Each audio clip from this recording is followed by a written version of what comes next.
Muy buenas tardes, queridos amigos. Qué lindo nuevamente poder estar junto con ustedes para poder compartir la palabra de Dios. Vamos a estar compartiendo el libro de Apocalipsis.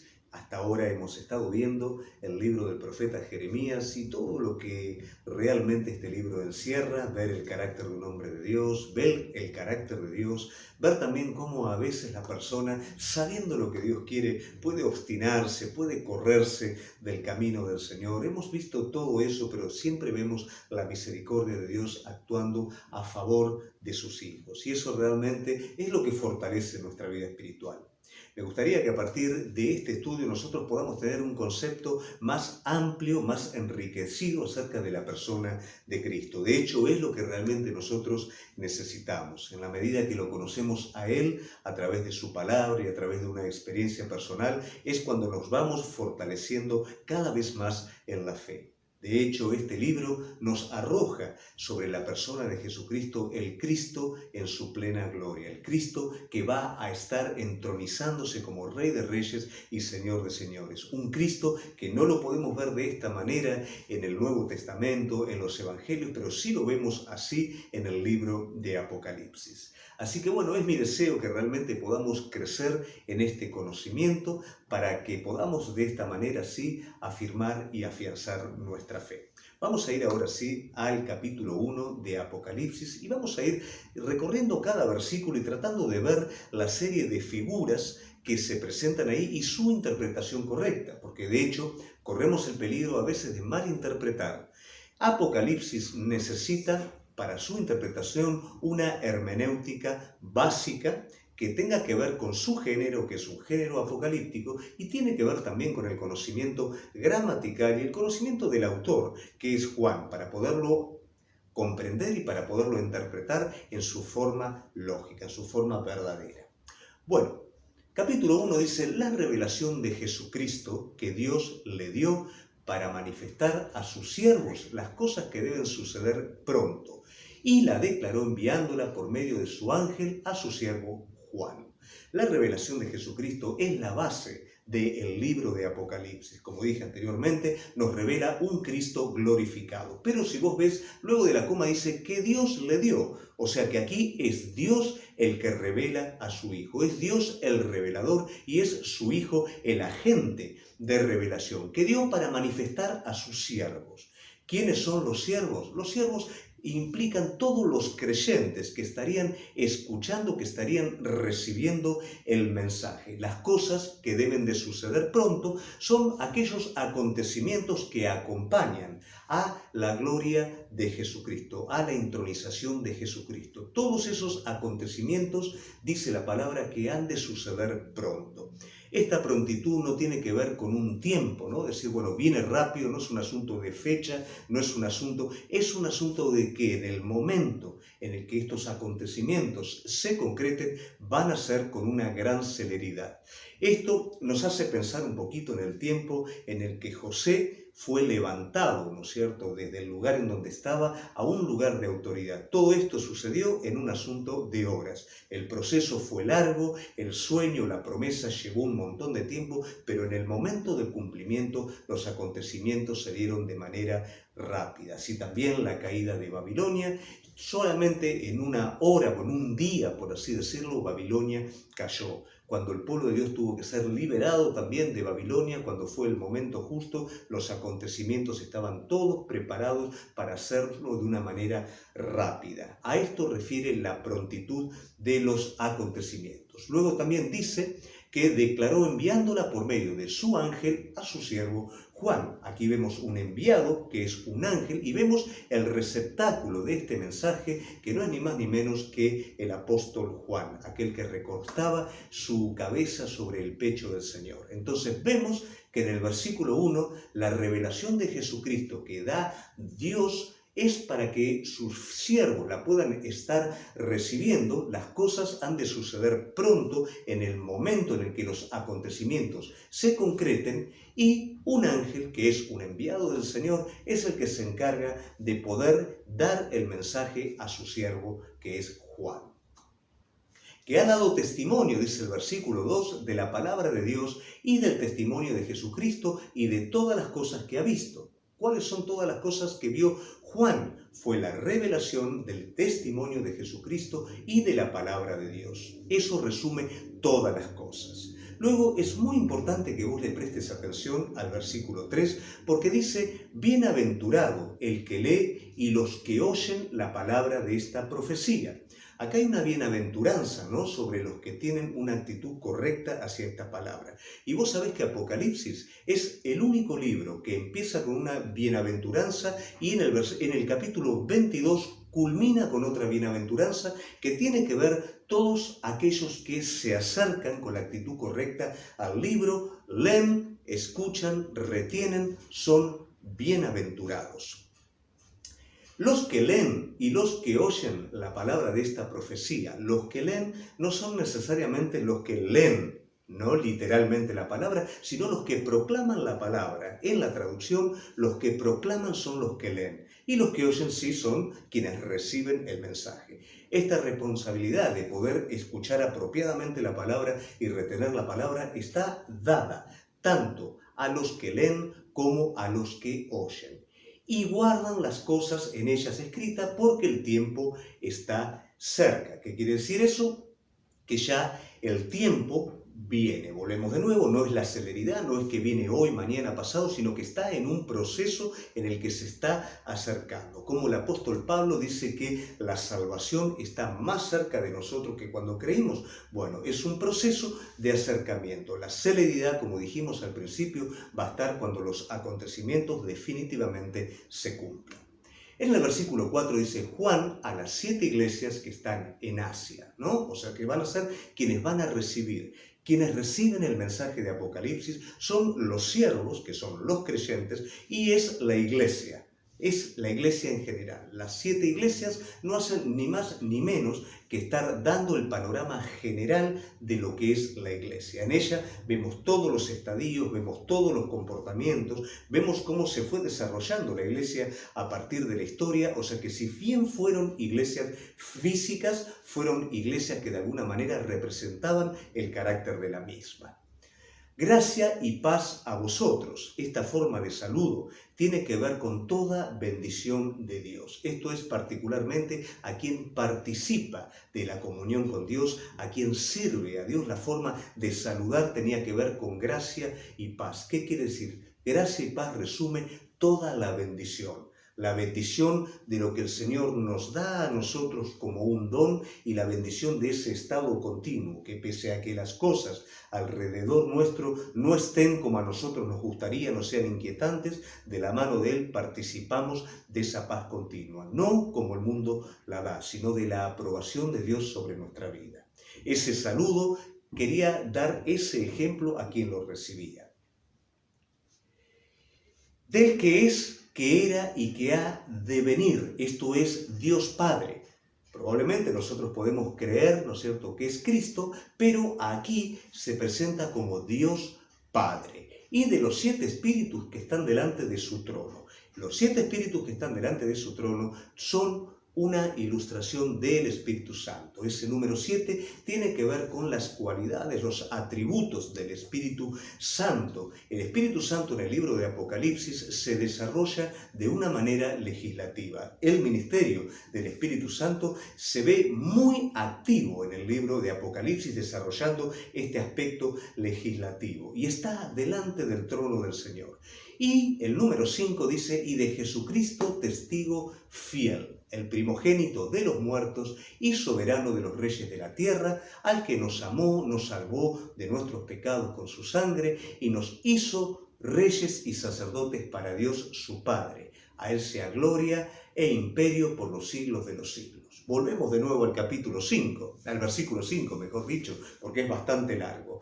¿Qué quiere decir esto? Aquí vemos nosotros que los receptores de la carta reciben un saludo trinitario de Dios Padre, del Espíritu Santo y de Jesucristo el Hijo. Aquí aparece implícita la Trinidad.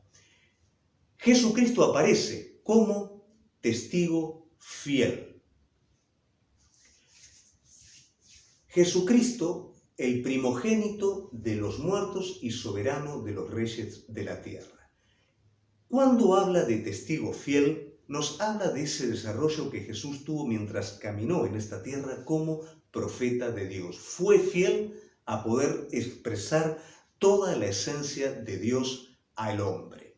Primogénito de entre los muertos, ¿qué quiere decir? No es que él haya sido el primero que resucitó, pero sí el de mayor importancia entre los que resucitaron. Siempre Jesucristo sobre todas las cosas tendrá la preeminencia y soberano de los reyes de la tierra. ¿Qué quiere decir? Él es el que está sobre todo principado, sobre todo aquel que ejerce autoridad. Él es soberano sobre todos. Y luego viene la obra de Jesucristo que dice al que nos amó y nos salvó de nuestros pecados por su sangre. Aquí habla de pasado y habla de presente. Habla de la obra inicial de Jesucristo en la vida de cada uno de los creyentes cuando Él salvó, pero también habla de la obra constante de su amor, que es el que hoy está presente en nosotros, renovándonos, restaurándonos, guiándonos para poder seguir adelante con semejante comisión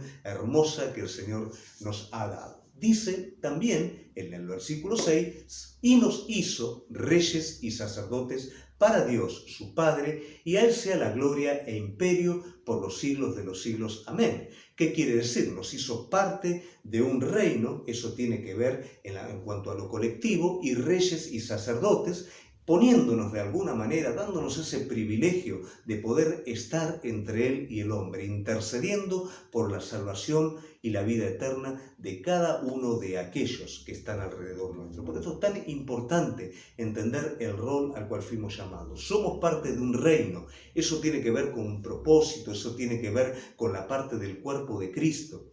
A veces las personas son un tanto, ¿no es cierto?, descuidadas con respecto a la estimación del cuerpo. Hoy vivimos tiempos de tanto apuro, de tanta cosa, que no valoramos realmente lo que es el cuerpo de Cristo. Cada vez que vos ves a alguien en la iglesia, estás viendo a alguien que es parte tuya, que es parte de un reino y que es parte de un propósito. Y en ese propósito divino que Dios tiene para con tu vida, esa persona que está a tu lado, que es parte tuya, va a ser importante.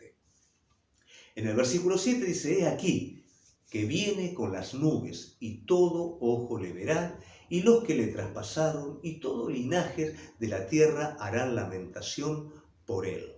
Sí, amén. ¿Qué quiere decir esto? Simplemente que Él cuando venga no vas a tener que tener personas que te digan viene aquí, viene allí. Jesús dijo, no sean engañados por ese tipo de personas. Él va a venir en nubes. ¿Qué quiere decir? No necesariamente nube física, sino que la gloria de Dios, su gloria, va a ser algo similar, ¿no es cierto?, a las nubes. Y todos lo van a ver, o sea que no hay ojo que no lo va a estar viendo. Todo el mundo lo va a ver y por supuesto aquellos, ¿no?, que fueron indiferentes hasta ese momento van a pasar lamentación a lo largo de todo el mundo, a lo largo y a lo ancho de todo el mundo. Seguimos con el versículo 8, dice, yo soy el alfa y la omega, principio y fin, dice el Señor, el que es, que era y que ha de venir, el Todopoderoso. Aquí nosotros nos podemos confundir considerando que es Jesús, pero aquí no, aquí es Dios Padre, lo vemos en el Todopoderoso, es la autoridad de Dios Padre. Yo, Juan, vuestro hermano y copartícipe en la tribulación, en el reino y en la paciencia de Jesucristo. Esto es muy lindo porque esto nos habla de alguna manera del carácter del autor, ¿no? Nos habla de quien está escribiendo el libro, que es el apóstol Juan. De hecho, dijimos que es muy importante que vos y yo podamos comprender las características, ¿no?, de este autor para interpretar correctamente el libro.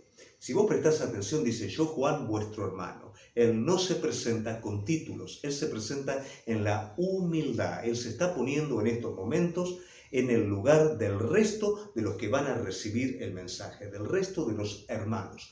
Copartícipe vuestro en la tribulación. No refiere a la gran tribulación, sino a la tribulación que estaba viviendo. Él, como vos sabés, estaba deportado en la isla de Patmos, que era una isla penitenciaria, era una suerte de mina, ¿no?, en donde se extraía minerales, y las personas que eran relegadas a ese lugar tenían que hacer trabajos forzados. Era un lugar muy, muy reducido, era un lugar penitenciario. ¿Por qué el apóstol Juan estaba allí? Por el testimonio de la palabra de Dios y el testimonio de Jesucristo. Entonces él perfectamente podía ponerse en el lugar de los demás hermanos que estaban atravesando tiempos de tribulación. No era que él estaba en un lugar de comodidad animando a sus hermanos, sino que estaba de alguna manera participando por su lado en la misma tribulación y animando.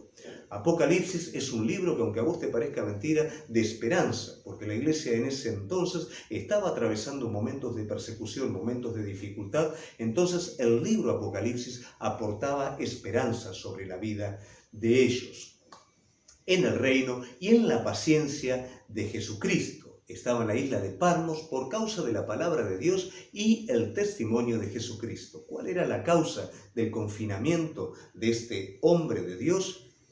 La palabra de Dios y el testimonio de Jesucristo. ¿Te acordás un poquito todas las consecuencias que atravesó Jeremías por la palabra de Jesús? Es importante que nosotros podamos entender, hoy por hoy, cuando se habla de todos los beneficios, que de hecho son muchos, abundantes e infinitos, también sea necesario poder hablar de la demanda y de la responsabilidad que tenemos. Nuestra demanda, nuestra responsabilidad es poder hablar de Jesucristo y dar testimonio a un mundo entero. Muchos lo van a aceptar y vamos a tener ese gozo, otros lamentablemente no lo van a aceptar y muchas veces también hasta van a rechazar a las personas cuando prediquen este mensaje. Pero nosotros, llenos de ese amor de Jesucristo, tenemos esta responsabilidad y no estamos dispuestos a dejar de hacer lo que tenemos que hacer. El versículo 10 dice: yo estaba en el Espíritu en el día del Señor y oí detrás de mí una gran voz como de trompeta. Pablo aquí estaba en un éxtasis espiritual y en un tiempo profético determinado que le permitió ver toda esta realidad. Y seguimos con el versículo 10. Dice: esa voz que él escuchó decía: yo soy el alfa y la omega, el primero y el último. Aquí este alfa y omega no es Dios Padre, aquí sí es Jesucristo, y vamos a ver a continuación en qué nos basamos para afirmar esto. Escribe en un libro lo que ves y envíalo a las 7 iglesias que están en Asia, a Éfeso, Esmirna, Pérgamo, Tiatira, Sardis, Filadelfia y Laodicea, que van a ser los receptores de este mensaje. Estas iglesias están en Turquía y estas iglesias son afines al apóstol Juan. Por supuesto que el apóstol Juan conocía a cada una de estas iglesias y estas iglesias son las que recibirían el mensaje. Dice en el versículo 12: y me volví para ver la voz que hablaba conmigo y vuelto vi 7 candelabros de oro. ¿Qué quiere decir esto? Estos 7 candelabros representaban la iglesia, son los portadores de la luz de Dios. Esto es lo que ve el apóstol Juan en visión. Y el versículo 13 dice: y en medio de los 7 candelabros a uno semejante al Hijo del Hombre, vestido de una ropa que llegaba hasta los pies y ceñidos por el pecho con un cinto de oro. Acá ya estamos viendo la imagen de que es el Hijo de Dios, de que es Cristo. Acá no es Dios Padre, sino ese alfa y omega es Cristo. Él puede ver que está moviéndose, ¿no?, que está allí entre los candelabros. ¿Qué quiere decir? Que está en su iglesia. Esas vestiduras no solamente son vestiduras sacerdotales, son vestiduras judiciales y sacerdotales. Él está vestido de una manera especial, llevando a cabo su rol de sacerdote y su rol de juez. Cuando le vi, caí como muerto a sus pies, y él puso su diestra sobre mí, diciéndome: no temas, soy yo, el primero y el último. Y acá tenemos la confirmación de que este alfa y omega, nuestro Dios Padre, es el Hijo. Esa mano sobre el hombro del apóstol es una mano familiar. Es una mano que él en algún momento la había recibido, había participado de ello. ¿Y quién más que Cristo es el que le está dando la fortaleza espiritual necesaria para poderlo levantar a él de esa situación? Muchas veces nosotros hablamos de la gloria de Dios, ¿no? Porque vemos el relato de Moisés, que él le pidió participar de su gloria, y nosotros queremos participar de la gloria de Dios. Pero vos fíjate lo que pasa, y no solamente en la vida del apóstol Juan, sino en la vida de hombres de Dios que de alguna manera participaron de esa gloria. Dice la palabra de Dios que caen a los pies, ¿no es cierto? Y el mismo que permite, ¿no?, que caigamos a sus pies es el mismo que pone su mano en nuestro hombro y nos levanta, dándonos esa fuerza espiritual que necesitamos. Juan encuentra familiar a aquel que está poniendo la mano. Este no es el Dios Todopoderoso, si bien sabemos, ¿no es cierto?, que los tres son uno, pero esto es un énfasis sobre el Hijo que lo está levantando en esa situación. Vamos a ver en el versículo 14, ¿no? Dice, su cabeza y sus cabellos eran blancos, como blanca lana, como nieve. Acá tenemos dos figuras, sus cabellos blancos y sus ojos como llama de fuego. Sus ojos como llama de fuego, termina el versículo 14. Esa blancura nos habla de la sabiduría, nos habla de la santidad, pero también esos ojos de fuego nos habla de esa vista que va más allá de la superficie, sino que explora los motivos más profundos del corazón. Qué lindo que es saber que Dios puede ver nuestra interioridad. Nosotros nos podemos confundir, nosotros podemos ver lo que está delante, pero Dios mira realmente las intenciones de nuestro corazón. Y esto nos tiene que librar a nosotros de la jactancia, muchas veces de nuestras obras, porque muchas de las obras que hacemos no necesariamente tienen 100% de pureza en nuestro motivo, en nuestra intención. Pero aquel que lee los corazones nos conoce perfectamente y lógicamente si entendemos nosotros esto nos vamos a mantener humildes delante de Él. Sus ojos miran lo más profundo de nuestro corazón, nunca para condenar, siempre para restaurar y siempre para renovar. Versículo 15 dice, y sus pies semejante al bronce bruñido, refulgente como en un horno, y su voz como estruendo de muchas aguas. Nos está hablando de la autoridad y del juicio. Versículo 16 dice, tenía a su diestra 7 estrellas, de su boca salía una espada aguda de 2 filos y su rostro era como el sol cuando resplandecían sus fuerzas. ¡Qué tremendo! ¿Cuándo vimos nosotros así a Jesucristo en los evangelios? Lo más cerca que pudimos ver fue cuando fue transfigurado en el monte y cuando fue luego alzado, ¿no es cierto? Pero nunca lo vimos de esta manera. Por eso decimos que es necesario poder tener una comprensión completa. Vimos en el Nuevo Testamento, en los evangelios, el Cristo sufriente, el que se identificó como el hombre, pero acá estamos viendo el Cristo completo, estamos viendo el Cristo glorificado. Dice que tenía a su diestra 7 estrellas, o sea que tenía control, ¿no? Tenía autoridad sobre 7 estrellas que eran los 7 mensajeros de la iglesia. Él tenía una relación directa con esas 7 personas que tenían una autoridad determinada. Y dice que de su boca salía una espada aguda de 2 filos. La espada que representa aquí es una espada antigua, que era alta como un hombre. Y tenía tanto la cualidad de fortaleza por el tamaño de la espada como de filo y penetración por sus 2 filos. Vemos en la palabra de Dios la representación de que su palabra, ¿no?, es como espada de 2 filos, que ¿qué es lo que hace? Penetra y llega y discierne las intenciones del corazón. Esa era la función, sale de su boca. Eso es lo que hace su palabra. A veces oímos pesadamente, a veces no tenemos sensibilidad, ¿no?, o nos olvidamos de lo que escuchamos, pero cuando realmente prestamos atención a la palabra de Dios, Él penetra todo tipo de coraza, Él penetra todo lo que pongamos nosotros por delante y discierne, como dijimos anteriormente, las intenciones de nuestro corazón.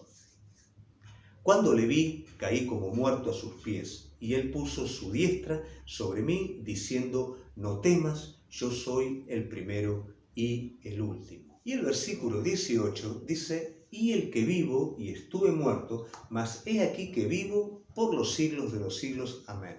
Yo tengo las llaves de la muerte y del Hades. ¿Quién es aquel que tiene la llave de la muerte y del Hades, sino aquel que venció sobre la muerte? Él es el que dice quién vive, Él es el que dice quién muere. En el versículo 19 dice, escribe estas cosas. Ya todo esto es como una aclaración de ese misterio, ¿no? Dice, escribe las cosas que has visto y las que son y las que han de ser después de estas. Las que has visto son las que el apóstol participó. las que son, es el mensaje que ahora Él está dando, ¿no? Que es la época o la era de la iglesia, y las que van a venir son los acontecimientos que van a acompañar la entronación de Jesucristo, los previos y los que van a suceder durante ese momento.